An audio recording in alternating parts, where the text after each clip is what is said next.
Yippee-Ki-Yay, mother... Welcome to the party, pal! Welcome to Yippee-Ki-Yay, Mother Podcast.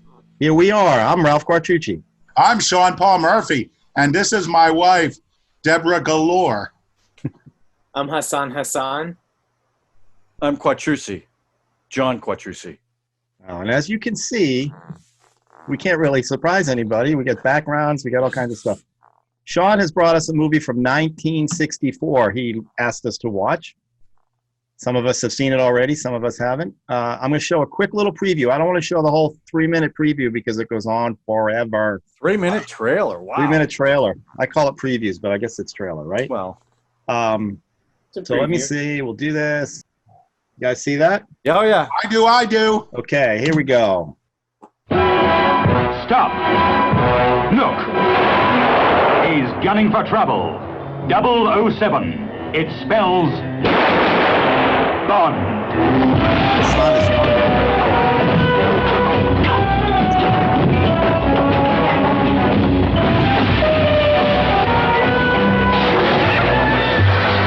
Shocking. He's the idol of every woman. Who are you? Bond. James Bond. The envy of every man. The nemesis of the treacherous Mr. Goldfinger. Music.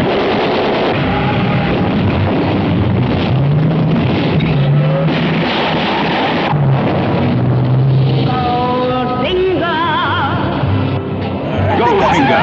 A triumph in... All right. Before we... I got to stop it. I was getting really hooked there. Yeah, you were in. With the old lady with the machine gun? I'm telling you what. All right, listen. I need to remind everybody the genesis of this podcast, right? Originally, it was that Sean and I were going to bring on movies from our past to share with some of our millennial people that we worked with and are friends with. And it's kind of evolved into just, we each one of us brings a movie and we either defend the movie, we talk about the movie, we explain where we were when we saw the movie, and we ask everybody to watch the film, and then we all comment. That's what we're doing. And whoever's available shows up. Whoever's available. We have a rotating crew cast of characters that come on with a few of us that are here all the time. Hassan, welcome back. Comments on Twitter or YouTube could probably get on too. Yeah, and we ask people to subscribe and like. And hit the notification button. We've even put out the word that if you see a movie or you want us to do a movie, we might even ask you to be on the show. If anyone's actually watching, we'll find that out as we go on. So today's movie obviously is Goldfinger.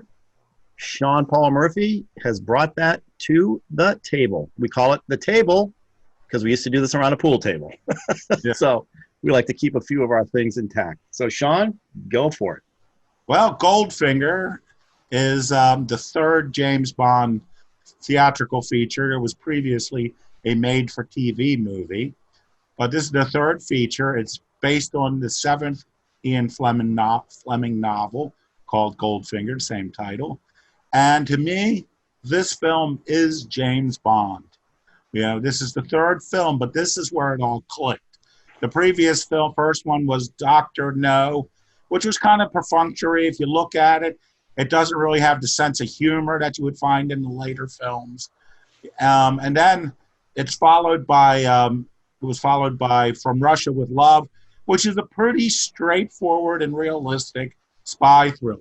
It's really one of the better James Bond movies, too. But Goldfinger is where it all came together. The plot is somewhat absurd. The characters are larger than life. James Bond develops a sense of humor. This is where we get all the jokes after, like, we'll kill someone. I would say this is the first rapey one, but nah, he was still rapey through all of them, So if you love James Bond, it's because of this film. And if you hate James Bond, it's because of this film. Now, let me just give a brief review of the plot. It starts off with a kind of a pre-title sequence, which were not that common previously. Now, lots of films have them.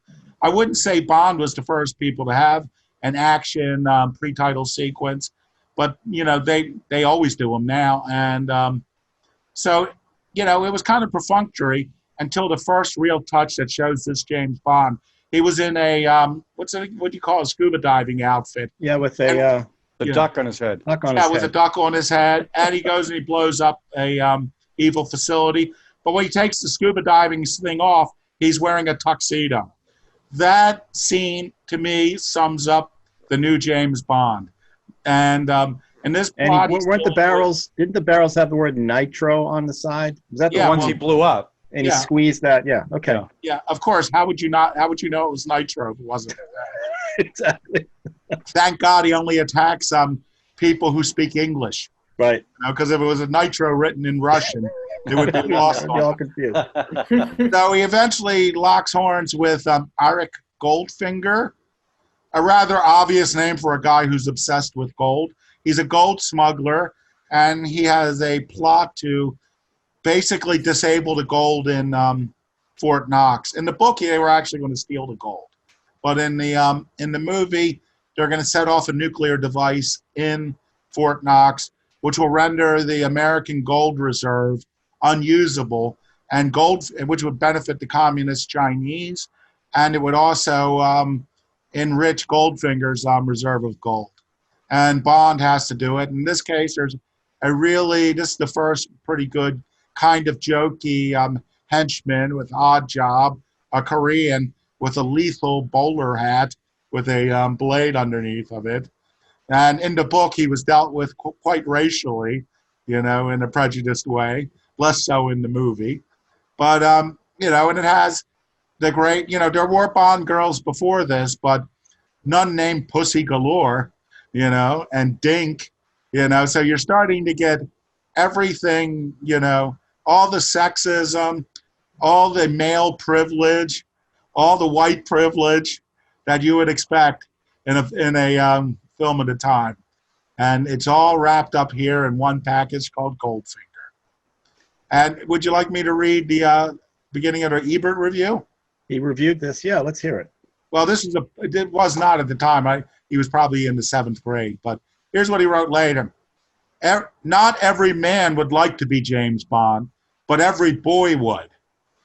In one adventure after another, he saves the world, defeats bizarre villains, and gets to play with neat gadgets and seduces or seduced by stupendously sexy women.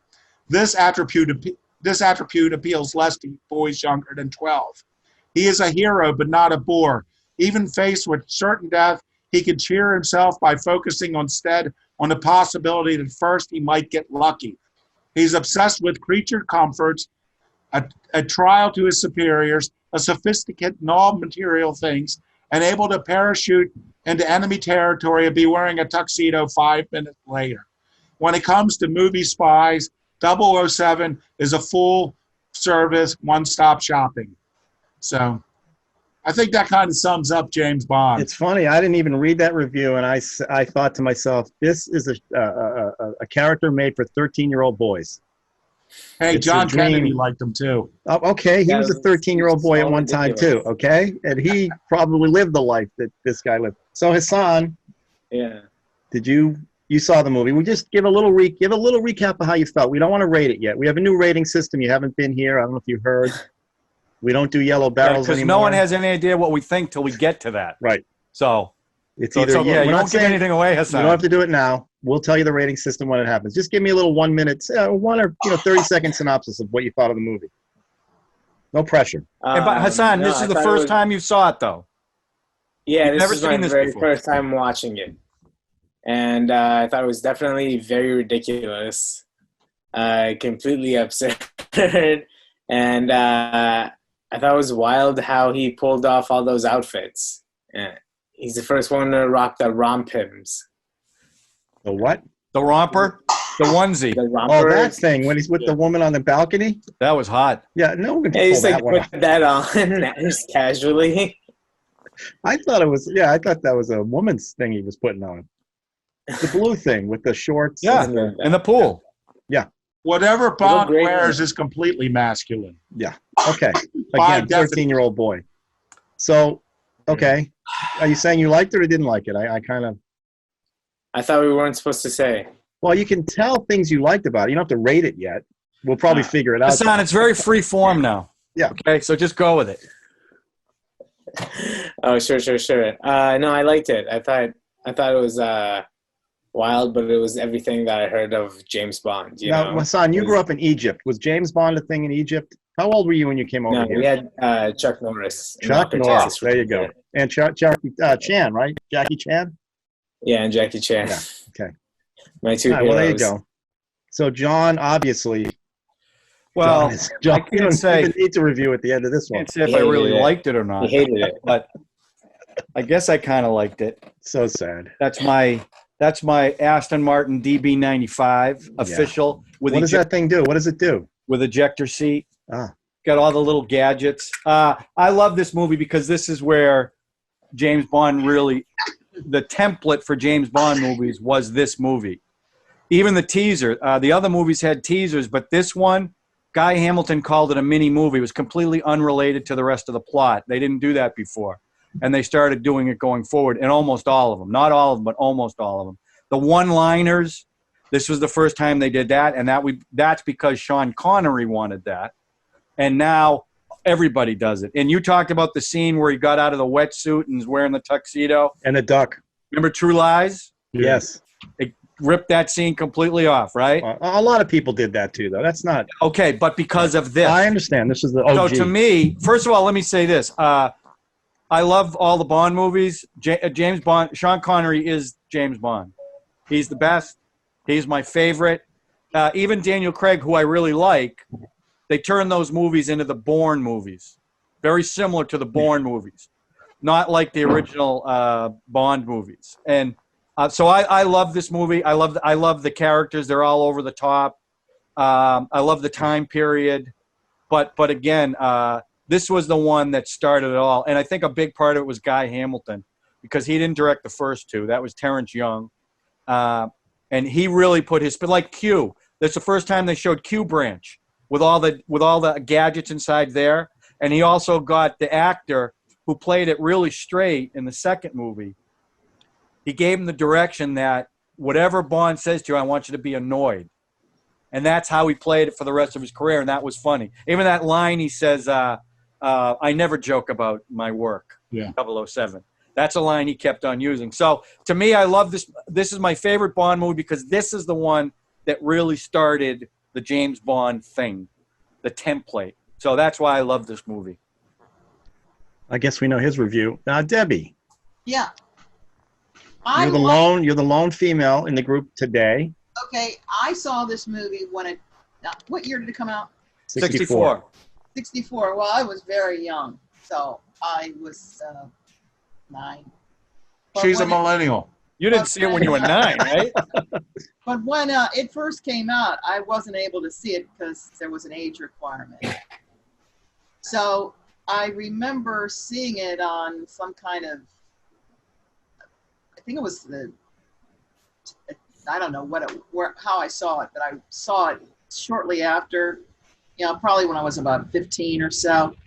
And it had a lot of sex in it, with the cavalier attitude towards this, the girl and the gold, painted gold. And there was a rumor going around saying that that girl died making that movie. Do you guys remember that? Yeah. It might have been one of those things because It they didn't. They had to leave a little hole in her back. They didn't.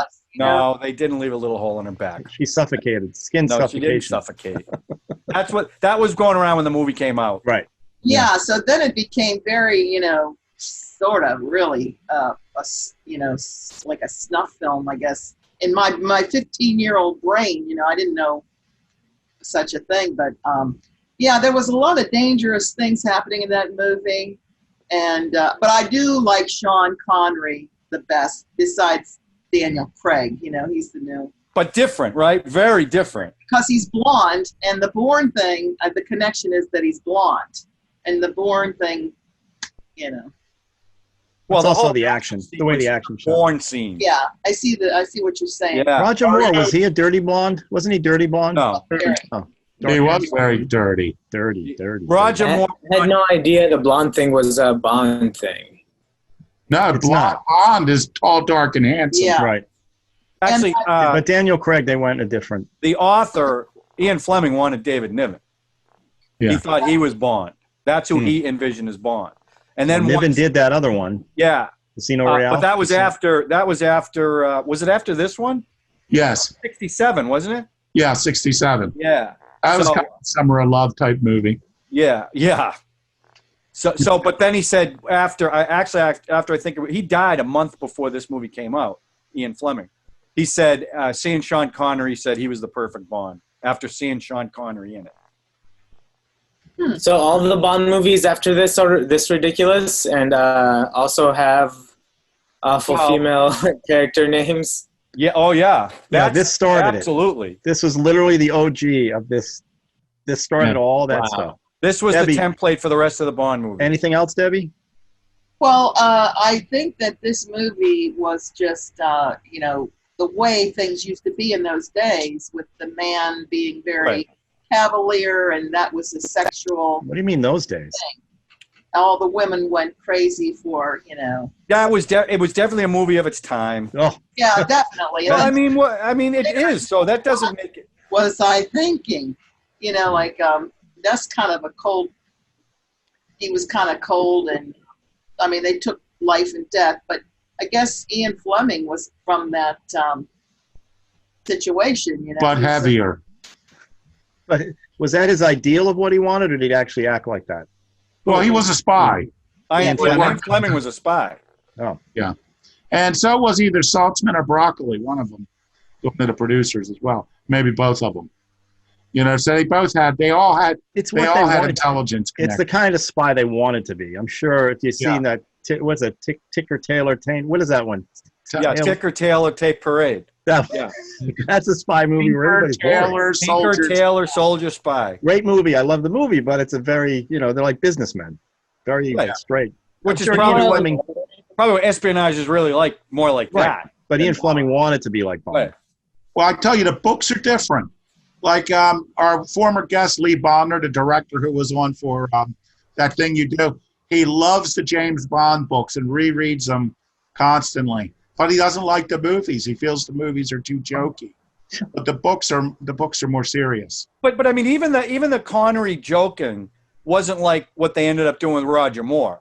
Yeah. Roger Moore was much less serious. Like I always felt like License to Kill, right? Yeah. Like Sean Connery, you could see doing that. Roger Moore, you really couldn't see doing that. Yeah. He just seemed too much of a gentleman. Where Connery seemed like when he needed to get fierce, he would get like those fight scenes. The one with Robert Shaw and From Russia with Love, and the one with Odd Job. Those are great fight scenes. Yeah, pretty brutal. Right. Okay, it's my turn now. Okay. Oh wait. Okay. Well, Ralph, what do you think about it? Here's what I think about it. The difficulty I'm having with our podcast is I cannot rewatch these movies in the mind frame that I should be watching these movies, when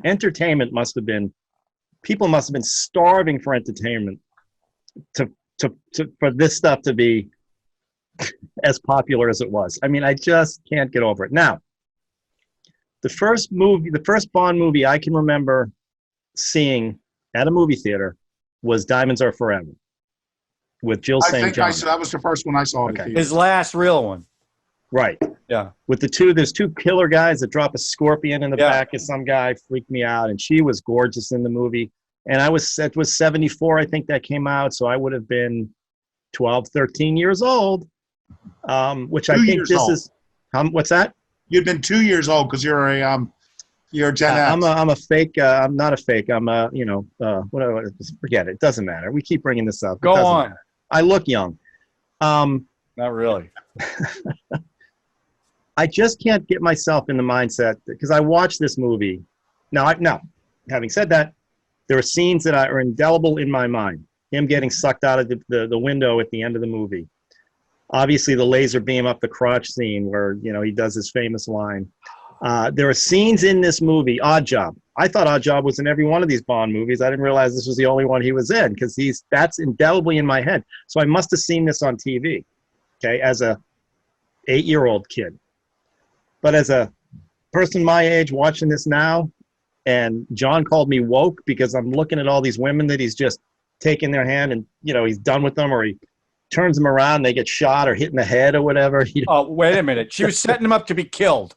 The one where he looks in the bad about that eyeball. one? The guy, yes, the guy. I believe treating them equally. He deserves. Yeah. I Not just the can't. crap. Listen, I know it's a classic. I understand it's the original. It sent Bond on the path Not of just all the stuff Bond. it did. What's that? All spy movies. Not all spy movies. A lot of spy movies. Matt of the time. Helm, Flint. Yeah, Matt Helm. Those, yeah, and Austin Man Powers. from Uncle. Yes, I mean everything is a derivative of this. Okay, I'll grant you that. So obviously it's a classic.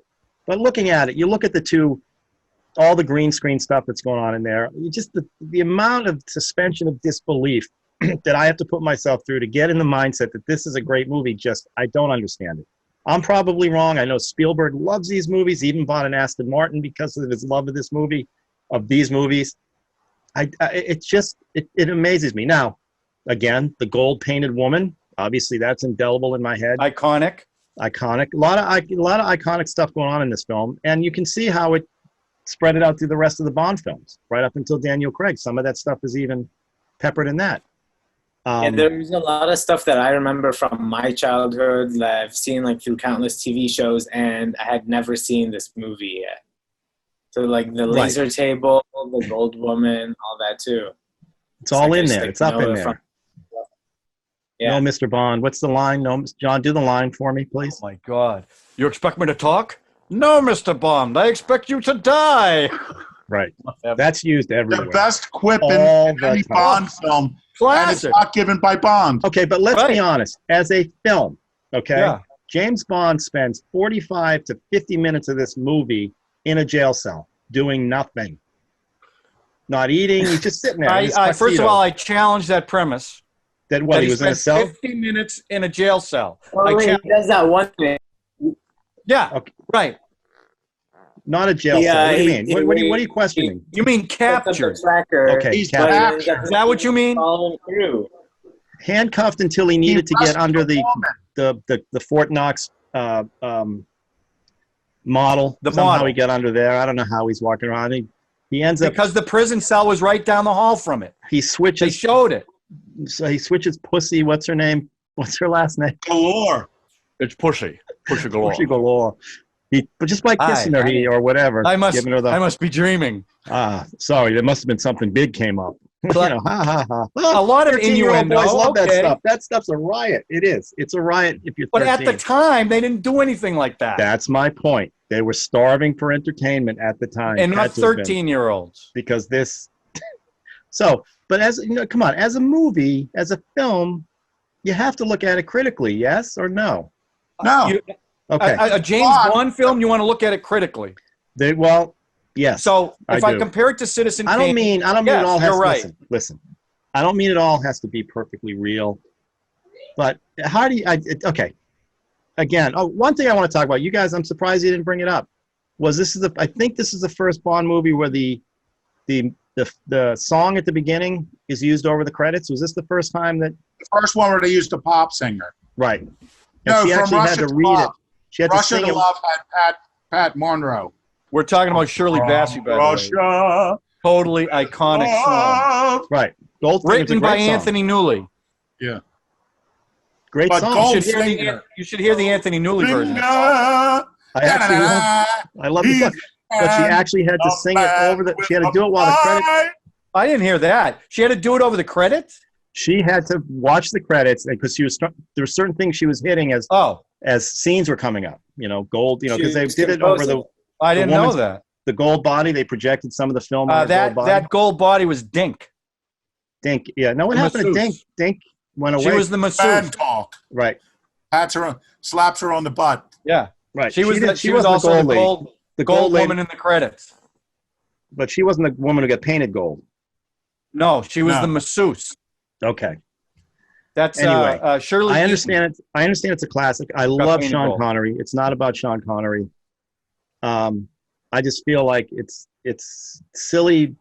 I understand silliness, but it's like So when come Daniel on. Craig jumps from a crane to a train that got ripped apart, that's real. That I can buy.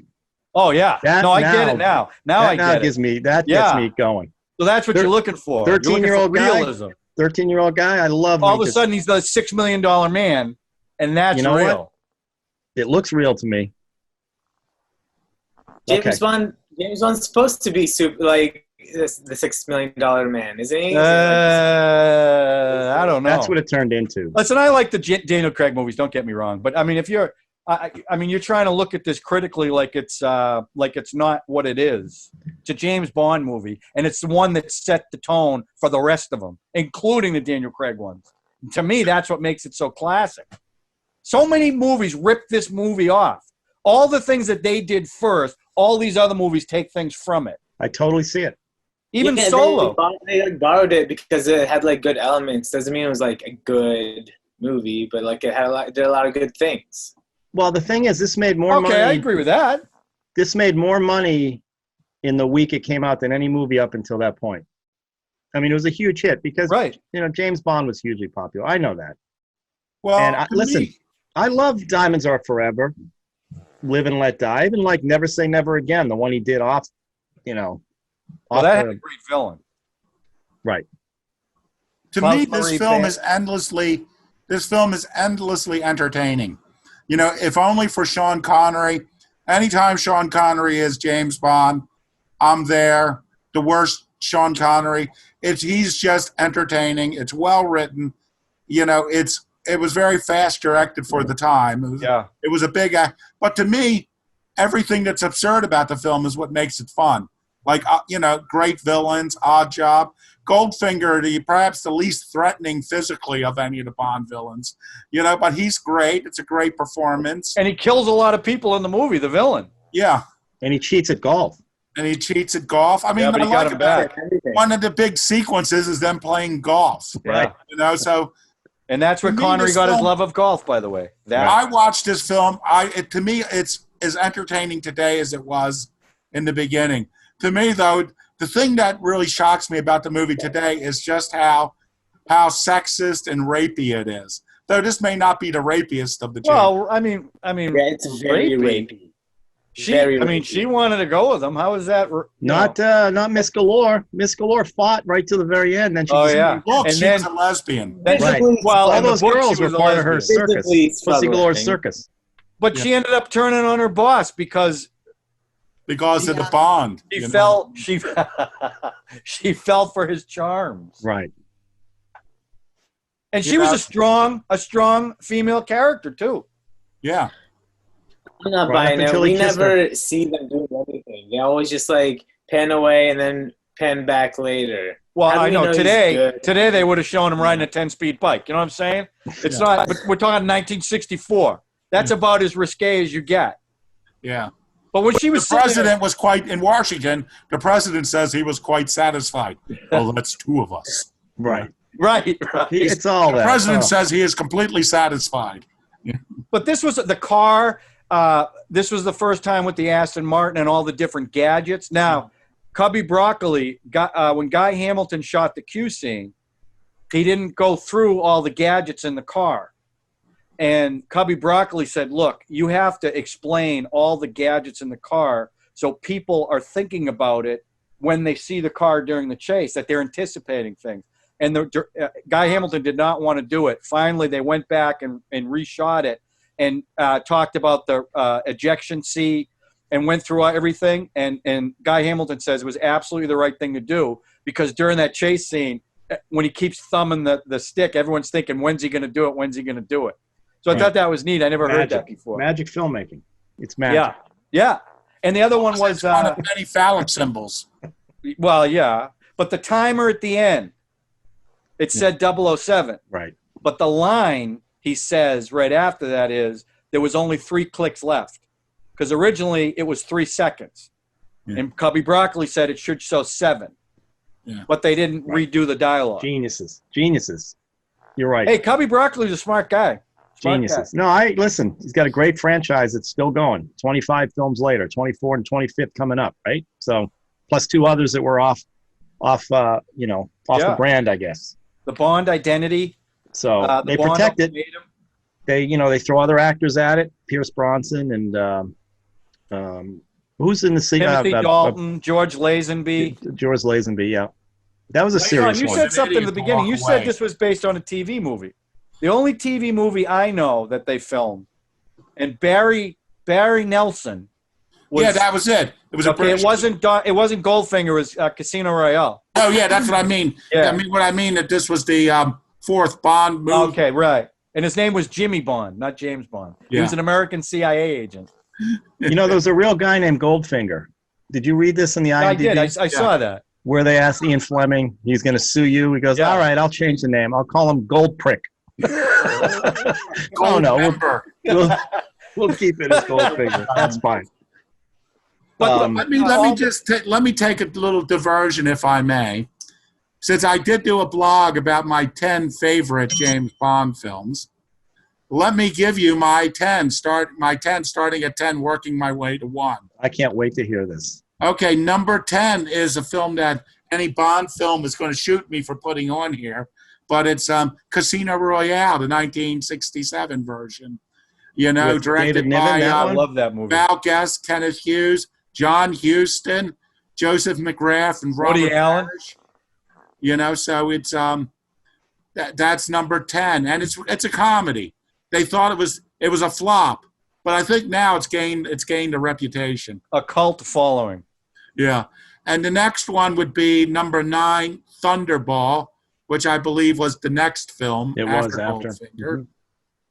And then I go for number 8, Diamonds Are Forever, which I A good believe one. Ralph and I saw in the theaters, not Yeah. at the same time. I think so. That was also Sean Connery, seemingly his last film. He returned after he was already out of the series, but they went with what's the guy's name? George Lazenby. But they were having problems with Lazenby, and Lazenby didn't want to be typecast, so he left, and they brought Bond back. They brought Connery back. Number 7 is A Man with the Golden Gun, which was also directed by Guy Hamilton. And so, by the way, was Diamonds Are Forever was directed by Guy Hamilton. So Man with the Golden Gun is probably my favorite Roger Moore one. It's probably the best Roger Moore movie. Not like, I okay. enjoy one of them better. I'll hear the rest of them. Probably the most serious. Yeah. 6 is Tomorrow Never Dies, which is the my favorite of the Pierce Brosnan ones. Which isn't saying much. Well, my problem with Pierce Brosnan is, you know, I thought he was fine as Bond, but I don't think the writing, I don't think they had the grip on the movies at that time.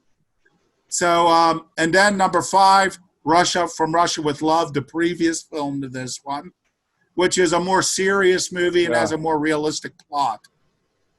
And then number 4, Casino Royale, the 2006 version, you know, which was Daniel Craig's first role. And I thought he'd be great as Bond because I had just seen him in Layer Cake, which I thought was a good terrific movie. crime movie. I'm like, he could definitely play James Bond. And then number 3, another Guy Hamilton Bond film, Live and Let Die, if only for the theme song. I like that movie, actually. Yeah, well, that was the one after Diamonds Are Forever, if I'm not mistaken. You know, it's kind of weird because it has, I don't think they had a problem adjusting James Bond to the 70s because he had such a 60s mentality. And they really worked hard in Live and Let Die. They gave it the whole New York thing had that blaxploitation thing that was very popular at the time. Yaphet Kotto was the villain, right? It really had trouble finding its footing, but I really enjoyed that movie. It's not great. Number 2, I don't know if John's going to like this one on there. It's Skyfall. Great with, movie. Daniel Craig. Oh, my God. It's sort of like his origin story, too. Yeah. You know, it's close as we'll ever get to an origin story for Bond. And then number 1, is there any surprise? Is there any wonder? Goldfinger, the film that created James Bond. So those are my top 10. I like the list.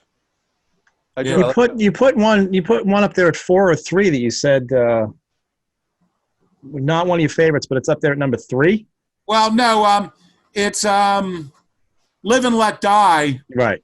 I don't think it's as good as Man with the Golden Gun, but it's more fun. Man with the Golden Gun has a better plot, better performances, but Live and Let Die is just like fun, goofy Bond. That's the first Roger Moore one, Live and Let Die. Yeah. Yeah. And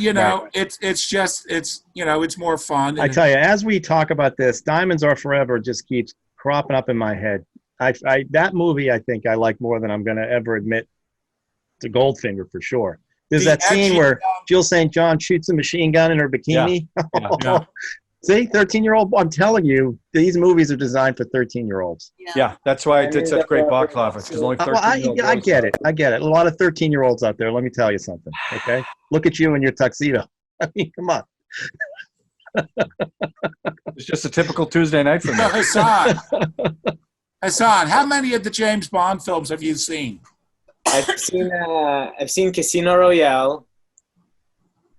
Daniel Craig's What was the Casino one Royale. after that? What? Yeah, Daniel. What was the one after Casino Royale? So you've seen Daniel Craig and you've seen Sean Connery. Yeah. You haven't seen any other one. Brosnan, but I heard everyone said he sucks. Yeah, and Timothy Dalton. Timothy Dalton was actually pretty good. No, he was probably, other than Daniel Craig, he was probably the most grounded of all the Bonds. Yeah, he was a little too. Quantum of Solace was another. Well, he wanted to play it that way, and it didn't work.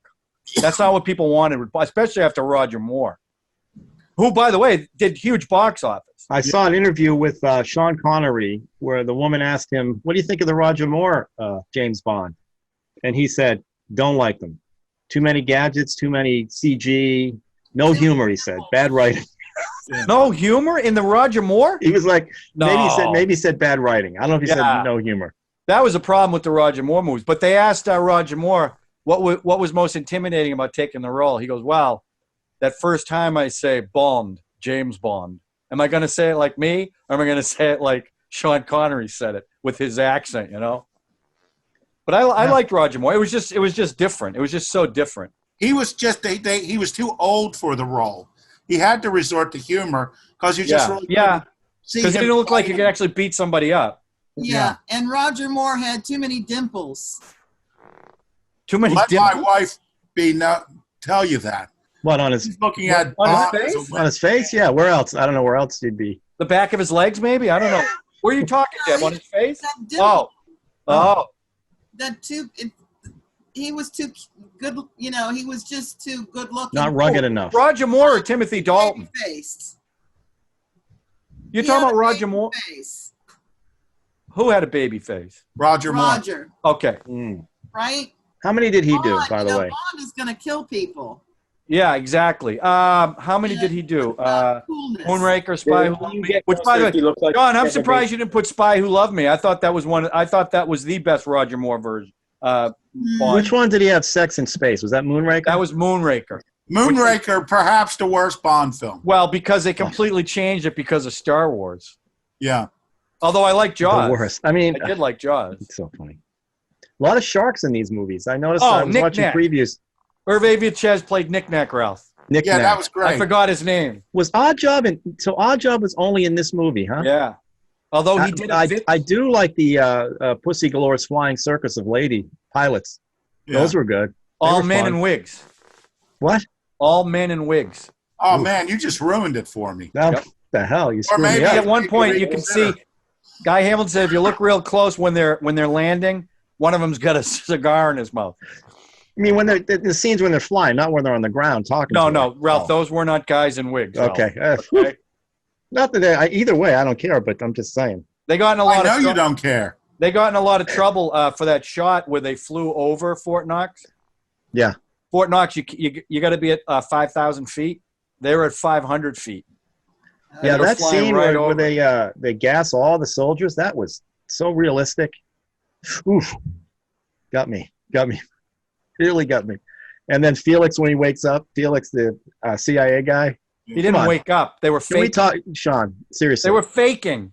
Let's talk about the scene. Let's talk about the scene where Goldfinger has Sean, they take him out of his jail cell so he can have, so someone comes up and says, there's two guys with binoculars outside the fence. Goldfinger says, go get Bond out of the jail. We'll bring him up here. We'll make him think everything's okay, right? And they're drinking mint juleps. So what you're saying is the Bond villain is brilliant.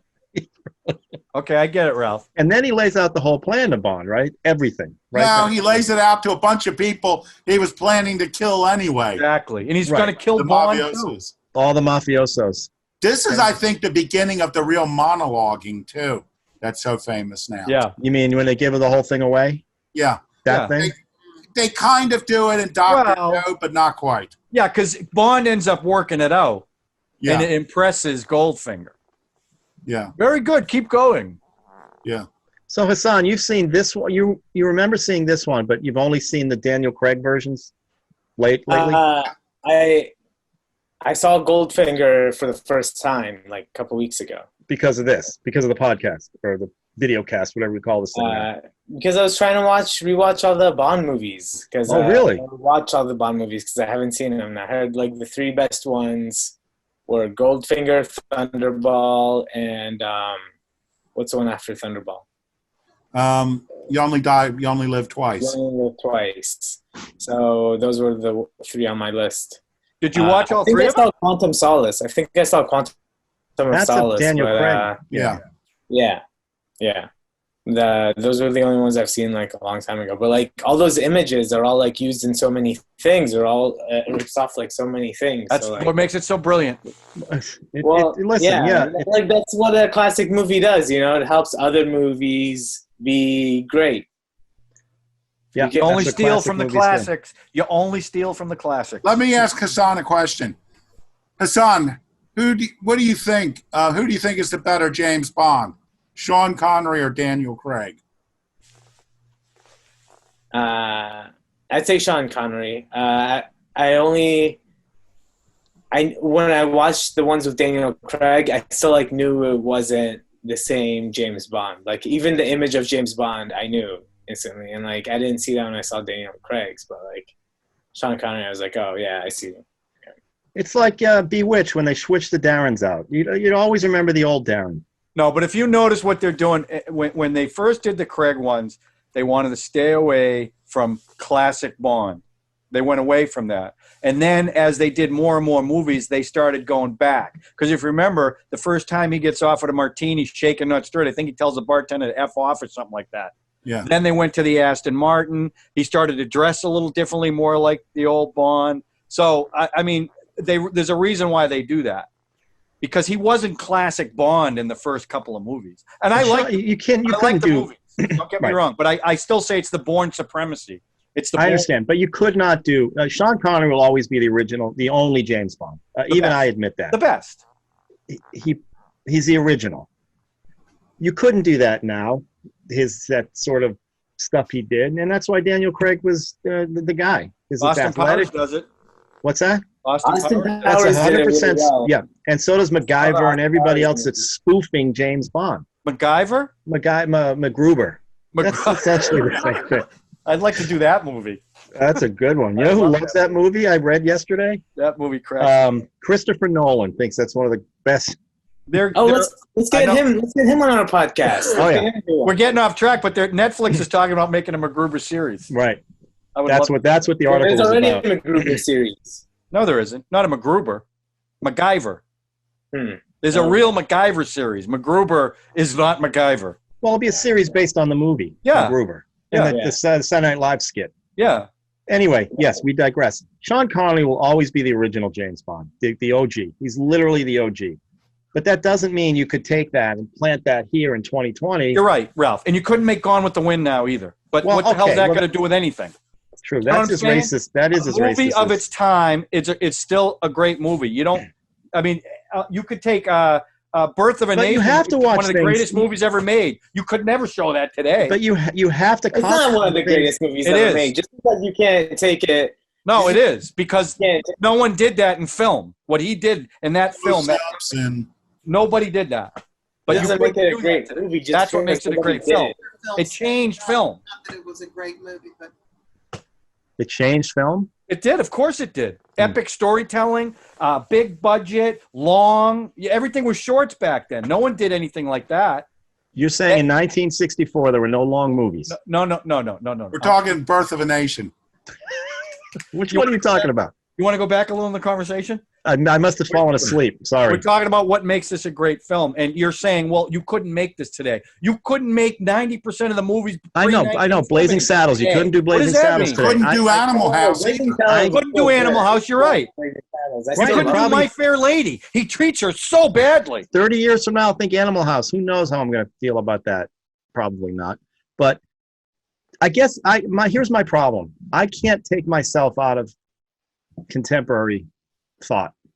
And I'm not saying the woke stuff. I'm not talking about the woke stuff. But that's obviously. what you're saying. No. Technically, I'm talking the storytelling.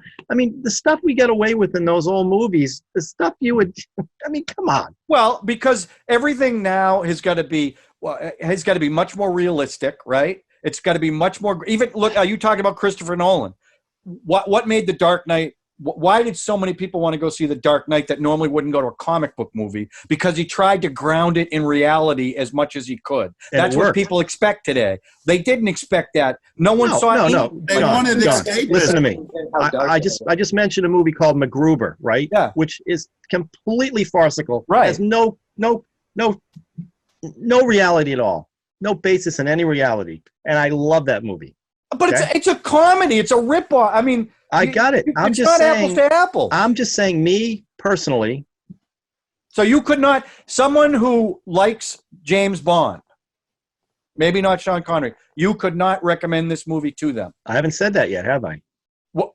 I think I haven't said what my recommendation. Wait, really I want to hear be. from Hassan because you don't know what the hell you're talking about. Okay.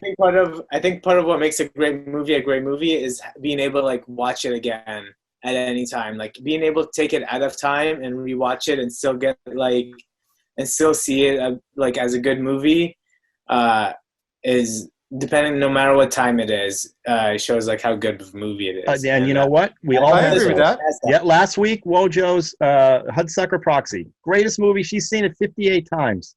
John? Classic? No. It's what you like. Obviously, I completely understand. You know, and I understand why people like this character and like these movies. I'm just saying I have a tough time separating myself from. What's your favorite Bond movie? I told you, Live and Let Die. Live and Let Die. No, I'm sorry, Diamonds Are Forever. When's the last time you saw that movie? Probably 1974. Okay, let me make a recommendation. And let me finish. I want you to watch that movie again and come back next week and tell me if you still love it. I saw the preview. I want to see it again. Saw the trailer. The trailer, because I love those two women that beat the shit out of him. There's two women that are John, cover that mouth. flopping around. And I love Skyfall. Bambi and Thumper. Bambi and Thumper. I thought Skyfall was amazing. I gotta watch was that. amazing. And, you know, that's the one with Javier Bardem, right? Wait, Sean, what'd you say? It was amazingly tolerant for having the gay hitman. Can I say something? Yes. Of course. What I found interesting about this James Bond movie is it opened up a whole world, you know, the spies. We didn't know anything about spies, right? And subsequently, you go through your life, and I don't know about you guys, but I would like go onto campus or something, and I would have this imagination that a spy was following me or something. Like, no way are they going to do that, but That was you know, Sean. it put me in the mindset. And then when I was working in a place that was sort of sensitive, you know, to get in there, you had to like go through a security guard, and then you had to go through another. You're going to wand in with your badge, and you had to wand in again. I would be thinking, da da da da, the whole time. I would sing that, as a matter of fact. And you know, I know they were watching. They're probably watching me on camera and thinking, "What is she doing?" They could hear what you were you singing that out loud? Or was it just in your head? Because all this stuff, you know, to get into the secure place, you had a badge into the campus. Yeah. Then you had a badge they had to check your car going into the garage. And then once you got back behind the garage, you come up, and then there was another secure place you had a badge into, and then you got into the lab. So it was So you felt like you were going into either the spy headquarters or the villain. The lab. Get Smart. Wasn't Get Smart a spoof of all this too? Of course it was. So okay. I would sing the theme song to that. Right. No, okay. Right? John, I'm not woke, but that scene where you are. But I got a couple more fun facts. The opening scene where you see Bond in the barrel of the gun. Yeah. It was actually the stuntman, Right. his stuntman, who was also the guy that got thrown in the tub and had the electrical thing thrown Shocking. in, which he Shocking. burned his leg. He burned his leg on that. Oh. And also, Odd Job, when he grabbed the thing at the end and got zapped, he held on to it too long. And they only did it in one take. He burned his hand because he held on because the director never yelled cut. Did they actually electrocute him in that? Well, I mean, no, but the pyrotechnics they used burned his hand. and the director was so into the scene, he didn't yell cut, and he held on to it even though it was burning his hand. and he was a mute, so he couldn't scream, right? Not in the movie. Right. He has no dialogue. But I also saw on YouTube a Vicks Formula 44 commercial with him playing Odd Job. He's got a bad cough, and he's going by fences. He's going, ooh, and he's smashing fences till he takes the Vicks Formula 44. Not bad for a guy with no lines of dialogue. Well, he became pretty famous in his home country because of this movie. Well, he did a was lot of famous stuff. before that. He was a wrestler. Oh. In Korea. He was a wrestler in Korea. So, but he became a movie star after this. It's hard to argue against this. You know, it's been in our consciousness now since, when was the first one? 1960 what, or 50? 61. Well, 60. 58 was the Casino Royale. On I mean, TV. it's there, so it's in our DNA, and I understand that. But I guess I can't watch it. You know, I will go back and I'm going to watch Diamonds Are Forever, and you might and sing see how I different react. I still think Jill St. John will get me all worked up. Well, okay, but that's for a different reason. That's because you're acting like a 13-year-old boy. That's the Bond mentality. I think My Goldfinger boy. is way better than that movie. Come on, that first scene where the Felix walks over and what was it? You said the woman's name, the massage therapist. Dink. Okay, Dink, it's man's business now. Go ahead. I get it. Pretty So little. rough to hear. Yeah. But Yeah. by the way, you complained about green screen, right? So the only scene, Terrible green screen. the only thing that was filmed in Miami was Felix Leitner walking by the pool. Right. And the exterior shots. Everything else was shot in Pinewood Studios with plates because Connery couldn't go. And Guy Hamilton said it was the thing that irritated him about the movie more than anything else were the back plates they used for the Miami scenes. It's not like they had driving a scenes. choice. Yeah, I mean, it was terrible. This budget was bigger than the first two movies combined. So they had more money, but they couldn't do it timing wise. So You that know what I like about the James Bond films now is that there are a few big stunt films where you still use practical stunts, where they still flip over real cars. You know, everything is so CG, you know, Fast and Furious and things like that. It's all just. Well, you also believe Daniel Craig could kick somebody's ass too. Oh yeah. I mean, those first couple of movies, that bathroom fight that he has in the first one, I think. I mean, he was savage in those fight scenes, and you couldn't see Connery or. Well, that's where that's the Bourne stuff. That's what I mean. Yeah, I know that. I know that. But you had to do that now. You couldn't. Much more Bourne than it is because that's what audiences want. They don't want Sean Connery Bond. You brought up the fight with Oddjob as some like great stunt thing that It Sean was. Connery did. No. But you're having your hero of the movie getting thrown all over the place. I know. Which, you know, so. I know. You'll be And surprised. Oddjob was such a classic character. You got Absolutely. Right. All right, Sean, what's your review? What's my review? And be nice, okay? What do you mean? I think. What is it? Yippee. What's your review? Yippee-Ki-Yay. Debbie? Always with the 3 A's. Yay. Okay. Hassan, this is our new rating system. It's either Yippee-Ki-Yay or Yippee-Ki-Nay. Oh. That's it? Yes or no? Yeah. It's either, what do you mean, yes or no? Yippee-Ki-Yay or Yippee-Ki-Nay? Yippee-Ki-Yay. It's a classic. It's a classic, and it was very entertaining. But I'm gonna have to give it a Yippee-Ki-Nay. Oof. Well, I didn't see that one coming. I didn't see that one coming. Coming on strong. You confused me there. I'm not going to lie. I don't think it's All like a right, great. John Quattrucci. I think you know how I feel about this movie. Yes, we know. Let me just say this. Yippee-Ki-Yay. Mm. Yippee-Ki-Yay. Yeah. All right. Yippee-Ki-Yay. Here's my Yippee-Ki-Yay. review. I say Yippee-Ki-Yay because I understand it's a classic.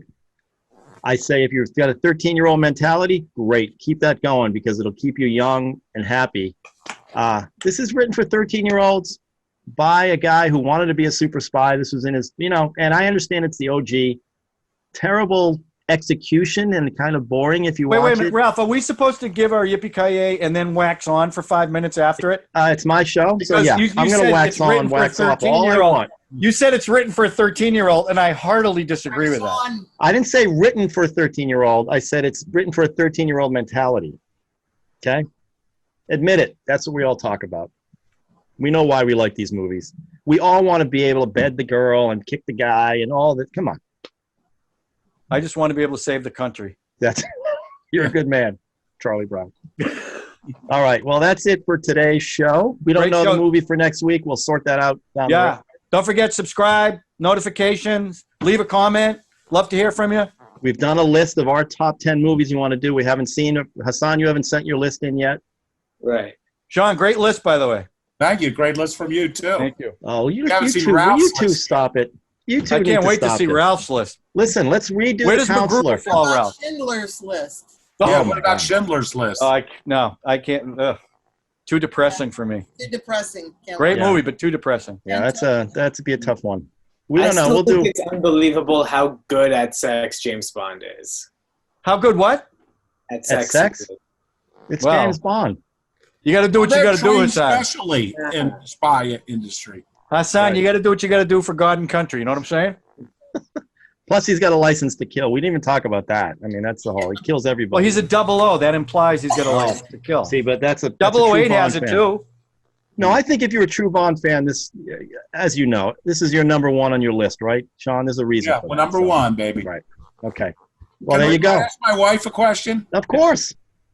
Debbie. Yeah. Who is the sexiest James Bond? Sean Connery, Who's the second sexiest? Daniel Craig. Third? Well, he's really putting you on the spot there. I'm going to say Dalton That's surprising. I thought she was going to go with Pierce Brosnan. Yeah. or Pierce. Dalton or and Pierce? They're the same guy. They're the same. He's Remington Steele to me. That's it. Yeah. David But- Niven not even on that list. No, David. Interesting that David Niven was up for that because he was so a gentleman. Well, he wasn't up for it.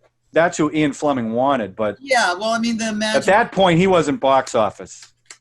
Yeah. Yeah. He really wasn't. But somebody so slight. Now, I think of David Niven as like very seasoned and, but I don't know a young David Niven. Except for. Sean, I have a question for you then. Yeah. What's your favorite Bond girl name? Oh, Oh, I love Pussy Galore. I mean, oh my God. Doesn't that say it all right there? Who was some of the other ones? What was I said Onomatop. What was that? Xena on a top. Xena Onatopp. She was good actress. That lady. Dr. Goodhead. yeah. Right. Dr. That was Good. Denise Richards. Moonraker. Who was Denise Richards? Was Denise Richards? Oh, Goodhead? she was Christmas something. Oh, Her name, but not a good bad acting in that How movie. about the what's her name? Ursula Octopussy? Andress. Ursula. Yeah, Ursula Andress. In the first one, I forgot. Oh, I love Ursula Andress. So they dubbed her voice though. They did. Oh yeah.